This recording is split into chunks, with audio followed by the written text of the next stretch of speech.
আসসালামু আলাইকুম। আমি তানজিন তাবাসসুম অর্পিতা। আমি জাতীয় কবি কাজী নজরুল ইসলাম বিশ্ববিদ্যালয়ে অর্থনীতি বিভাগে অধ্যয়নরত আছি।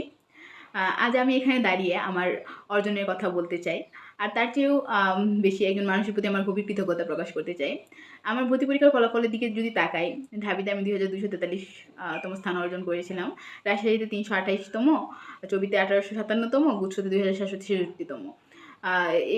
এছাড়া অন্যান্য পরীক্ষাগুলোতেও আমি ভালো অবস্থানে ছিলাম। কিন্তু এই সংখ্যাগুলো শুধু একটা সংখ্যা নয়।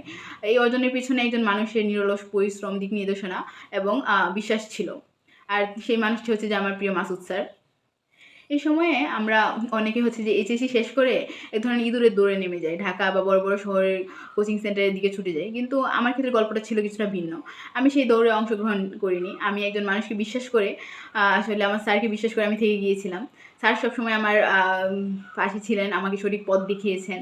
তার দেওয়া গাইডলাইন, পড়ানোর ধরন, আর সবচেয়ে বড় কথা হচ্ছে যে আমার উপর তার বিশ্বাস। এই সব কিছু মিলিয়ে আমি এখানে দাঁড়িয়ে আছি আজকে। রাজশাহী বিশ্ববিদ্যালয়ে আমার ইতিহাস বিষয়টিতে পড়ার সুযোগ এসেছিল, কিন্তু আমি আসলে জানতাম যে আমার লক্ষ্য আসলে অর্থনীতি। তাই আমি সেই সুযোগটি ছেড়ে দিয়ে আমি আমার পছন্দের বিষয় নিয়ে এগিয়ে যাওয়ার সিদ্ধান্তটা নিয়েছিলাম।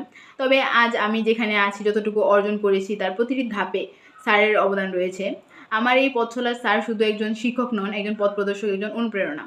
শেষে আমি শুধু এটুকুই বলতে চাই যে স্যার, আপনার প্রতি কৃতজ্ঞতা আমার ভাষায় প্রকাশ করা সম্ভব নয়। আপনি আমার জীবনে একটা বড় আশীর্বাদ।